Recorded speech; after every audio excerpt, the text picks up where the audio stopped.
Okay, hello. My name is Mirta Rodriguez. My topic for the health paper was eating disorders among college students. And so we're going to get into that. So I first started out with eating as basic eating disorder statistic. And from one of the articles I read, it said that the National Eating Disorder Association had a reported rate of eating disorders among college students. For female, it was 10 to 20%, and for male, it was 4 to 10%. And then I provided an image I found where it shows the differences between eating disorders in men and women in those percentages. And it has on the image about 5% in men suffer from anorexia, 20% bulimia, 50% is binge eating. Meanwhile, for women, anorexia is 95%, bulimia is 80%, and binge eating is about 50%. So the only kind of similarity is just both men and female suffering for about 50% of binge eating. From there, um, I would like to just talk about the types of eating disorders. These were the main three, as well as in the previous image, that were mentioned in the articles with anorexia, bulimia, and binge eating. Anorexia being um, the idea of wanting to be as thin as possible that can lead to self starvation among an individual. Bulimia is a behaviors where the individual doesn't want to gain any weight, and to keep from that happening while also eating, they'll start purging in a sense. So that's like where the image I included on this slide comes from, where they might eat something, but then they'll look at regurgitating it to not be able to gain weight. Binge eating is more about just like, it's more than just regularly eating. Um, it can lead to more serious health effects in the future because it's more of a serious rate than just like a normal, you're hungry, you want to eat a snack for a little bit every now and then. It goes way past that. A stem I saw from the articles I was saying for eating disorders was body image. And the definition of body image is just the way someone's body looks and what they physically do, like physically are capable of doing, basically. And this body dissatisfaction is the leading stem of eating disorders.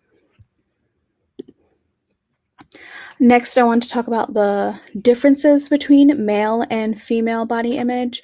So for females, they are more focused on weight and a desire to be thinner.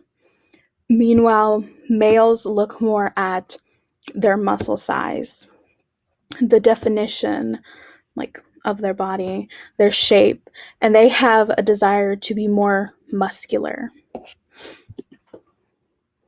And so the next part from what I've gathered were eating disorder health concerns.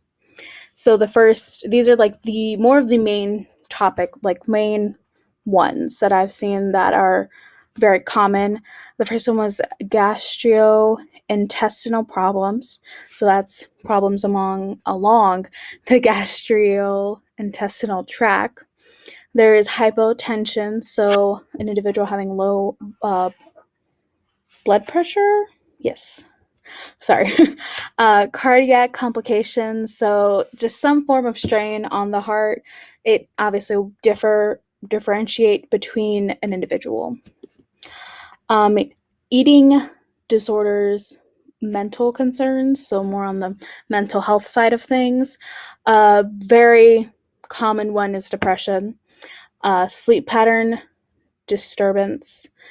There was one that mentioned memory problems, which I guess could also make sense because of sleep pattern disturbance. There is an increase in a lack of motivation among an individual.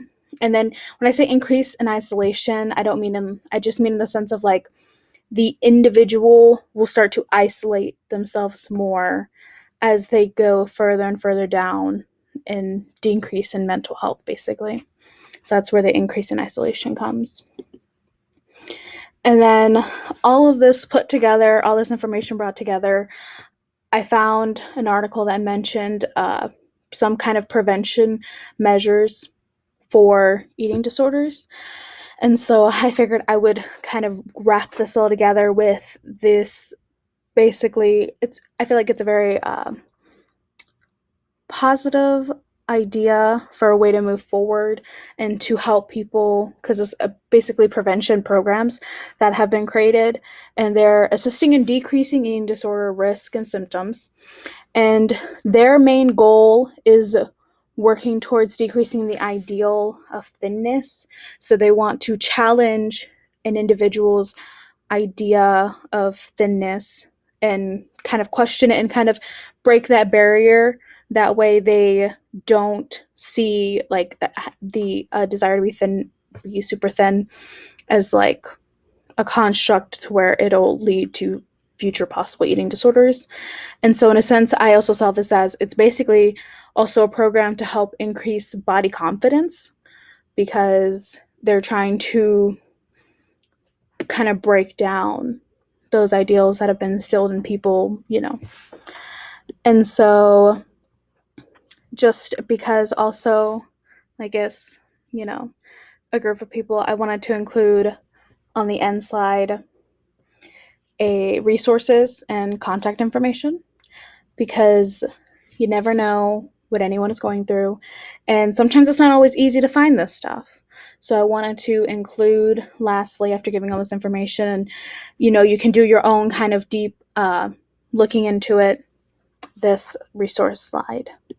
And then I have my references from all my articles. So thank you.